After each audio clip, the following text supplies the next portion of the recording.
Alright, everyone ready? Yeah. Yeah. Alright.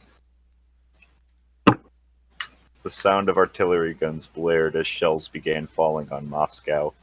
The Germans had been sieging the city for months, and the Soviet Red Army is on the brink of surrender. Shit, can you start over again? I didn't have desktop audio on. God fucking damn it, you nerd.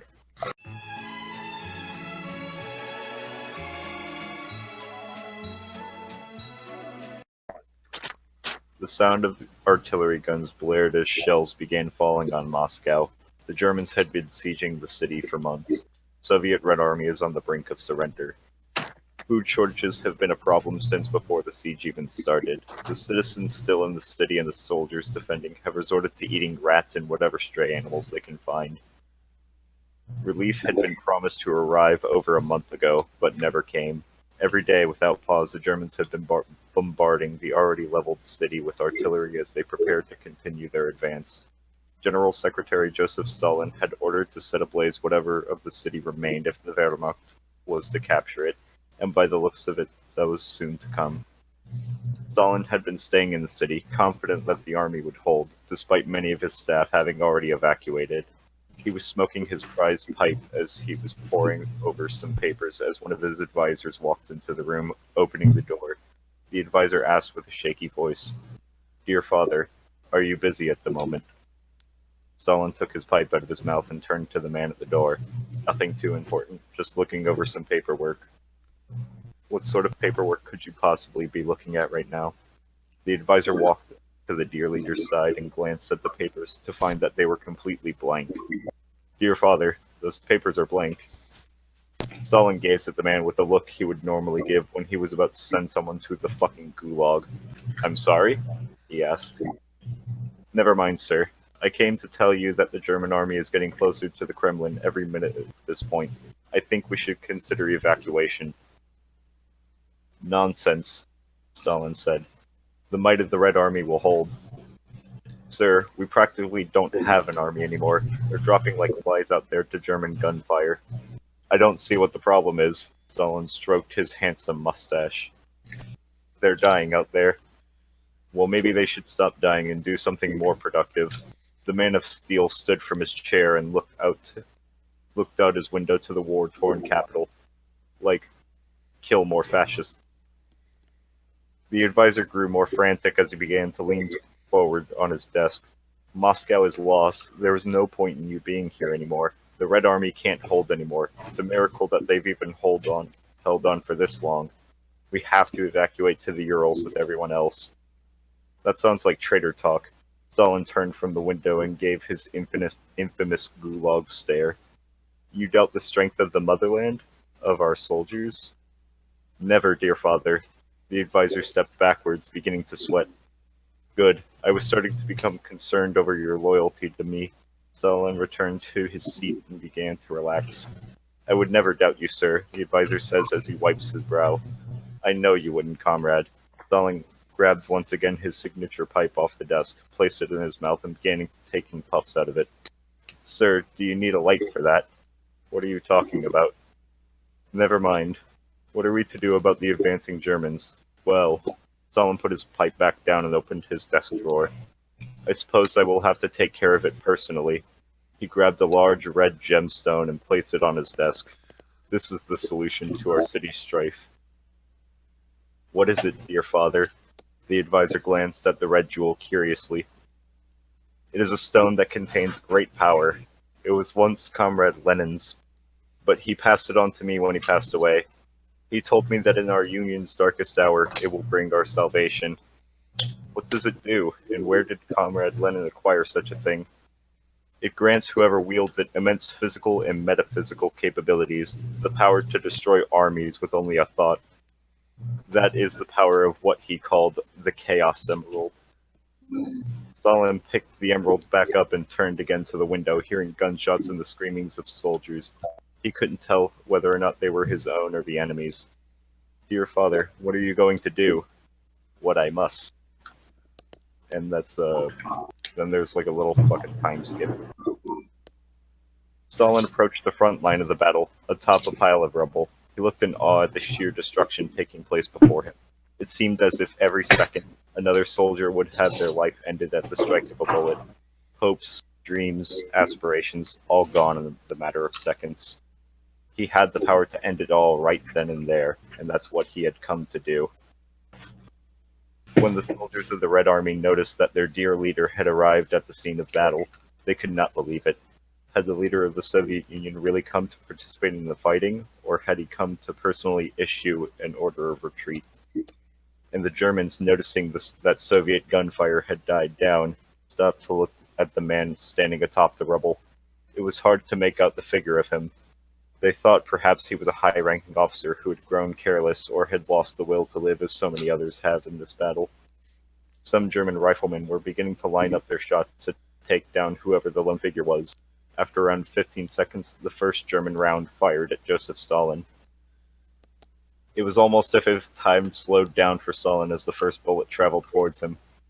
He could see it from where he stood. He could even see it as it left the German's rifle barrel. No, it was just trekking through the air towards him.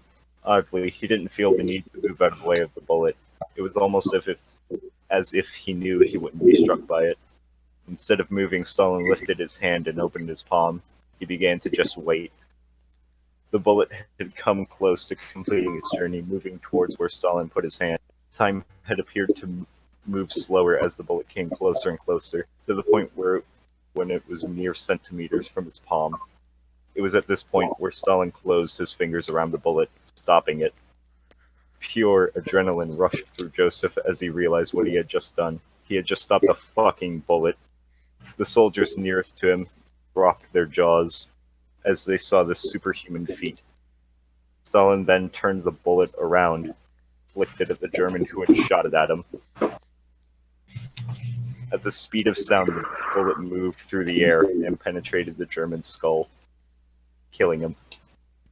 And that's what I have so far. Before we start with Pig though, let's congratulate Lucky on an excellent job so far. Yay! Good work. I'm gonna rate it 7 out of 10, which is that's a good score. That is a good score because I see 5 as acceptable. You get that's like a B. I think 7 out of 10 is a C. Shut the fuck up. Oh, okay. I'm not the American education system. Pig's turn to share his degeneracy of writing. Let me turn you up real quick, Pig. So Alright. to preface, in the 80s, Starscream and the gang got pretty hard into drugs, and we'll figure out why soon. Y'all ready? Yeah. Yeah. Okay. Let's go. Starscream walked into the derelict CVS to buy his 17th pack of cigarettes for the day, along with his third package of lemon sour candies. He walked up to the counter. The cashier was someone he recognized but didn't want. Too many bad memories. Nevertheless, it was still Bumblebee, recovering far better than he was from the economic recession, along with the coke. They all just live in trap houses. Each faction's base is just a fucking trap house. Hang on. They all started in the mid to late 80s when they to deal with the death of Soundwave, whose life was cut short when the tape in his tape recorder was worn out for the constant abuse of club owners and various prostitutes. He walked up to the counter and broke a silence. "A pack of darks, please." And these things. He could see Bumblebee was trying not to react to the stench that had befallen the counter. Starscream had not bathed in years and constantly reeked of cigs, sweat, and what he swore was rat poison. No, we're not going there just yet. Keep going. Bumblebee retrieved the pack and placed it on the counter. He knew Star didn't have money. This was on the house. Whatever helps the poor man get through the day, he thought as he punched Star's debt into the machine, and as the stench left the counter, so did Star. Star took his cigs and candies and left after losing the ability to transform from a venereal to transform to venereal disease, Star relied on the carcass of some long-dead transformer for transportation, called a Chevy. The remaining door was made from plywood shoved into a hole in the side of the truck that Star had made with some homeless man's pocket knife. Which, of course, was now his. He opened what was graciously called a door and forced himself in. Where the stereo would be was a taxidermied rat band that was eerily resembled past leaders of the Decepticons. It was time for Star to enjoy himself. He kicked his feet up on the dashboard. Earlier that day, he found a brand new iPod on the corpse of a homeless guy and affixed it to the back of the groupie rat in the display. He turned on his iPod. No. I know where this is going. What's the rat? Just keep going. Go. He turned on the iPod and kicked back, but instead of music, there was a sad mechanical screech. A chill went down his tired and disgusting frame. That wretched noise was what started this all. It was the sound of a dying tape recorder spitting out its final wishes. The unwarranted recall of this memory drove Star back into a panicked rage. He rummaged around his truck cabinet trying to find something he was saving for a day like this, a day when he needed to forget. Inside was a 40-ounce of whiskey and a full needle of black tar Mexican heroin. This was how it started, and God damn it, this was how it was going to end. He downed the 41 final swig while plunging the filthy needle into his leg. As some sort of sick revenge, his leg forced itself onto the pedal, and the hunk of metal that was once graciously called a truck began to drag itself towards the store. Star was not in the driver's seat. Sick and twisted fate had taken the wheel while Jesus was blowing hooker in the back seat. His truck slammed in the wall of CVS, crumbling itself over the wall and the counter and now the lifeless corpse of Bumblebee. Star stumbled out of the wreck in a drunken haze, knocking down 10 shelves of CVS name brand medication before being taken down in a blaze of glory by the store's automated security system. The store announcement began. CVS and its team members would like to thank you for your patience. The disturbance is now concluded, as is the life of this degenerate. So long, motherfucker. And then the CVS exploded, taking out 70 clocks. The world shed no tear for the death of this drug addict robot. No day of mourning, only the sweet release of death.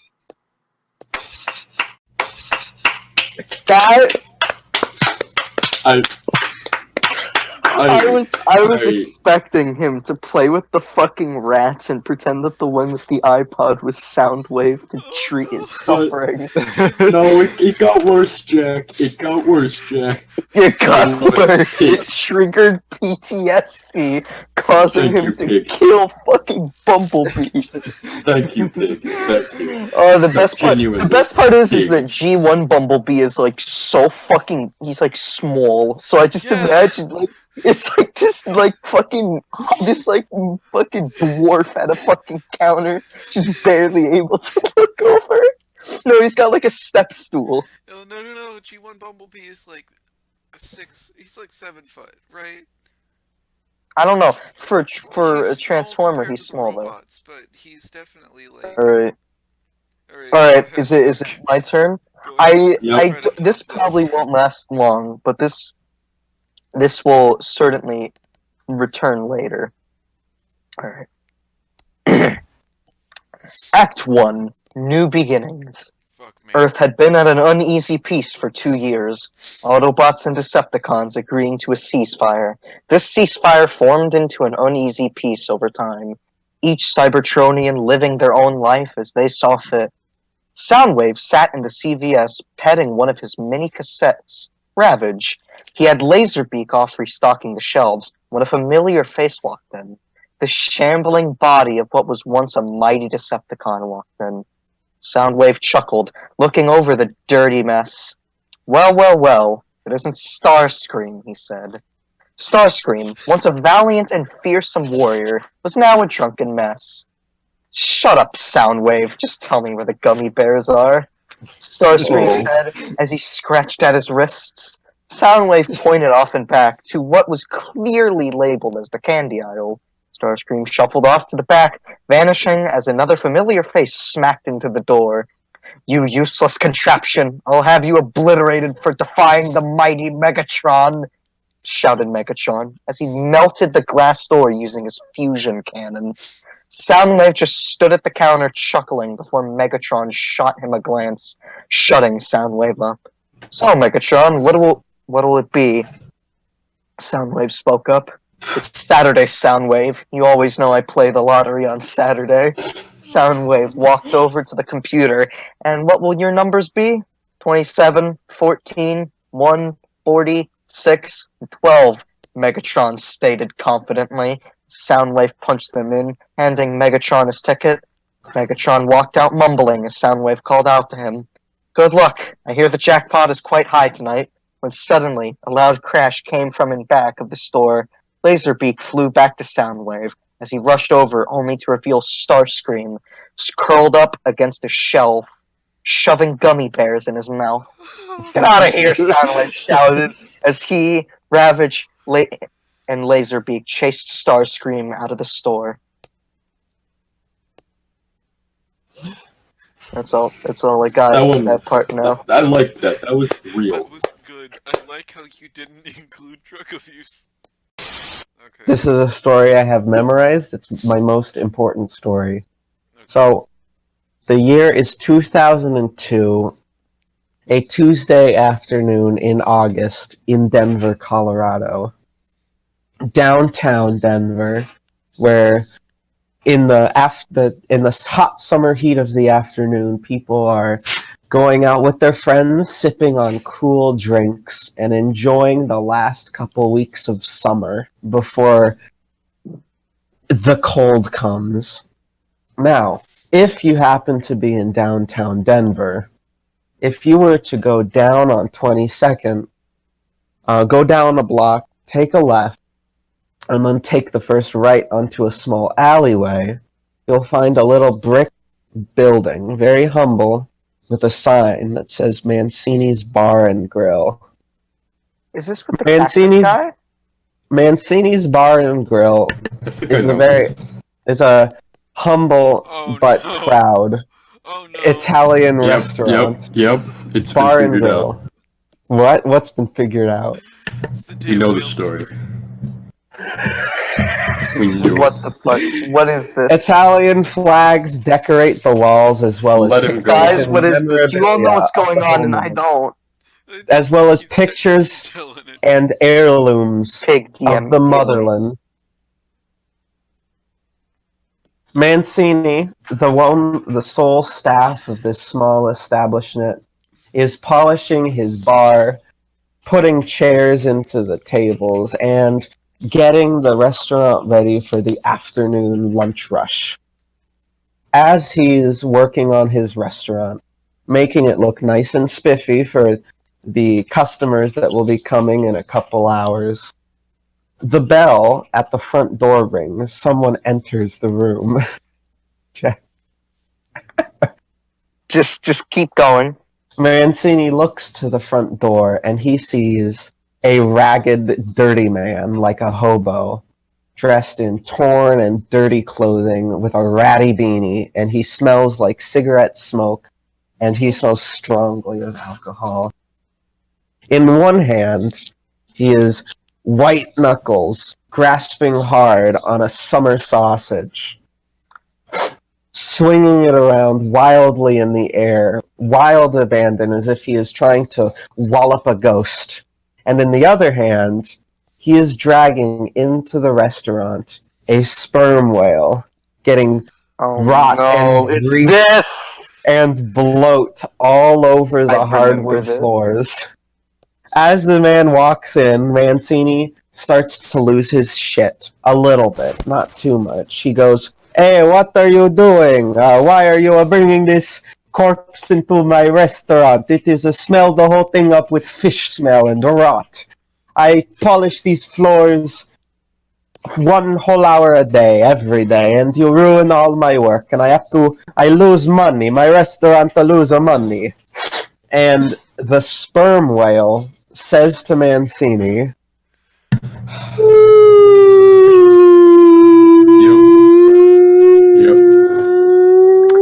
We've gone full circle.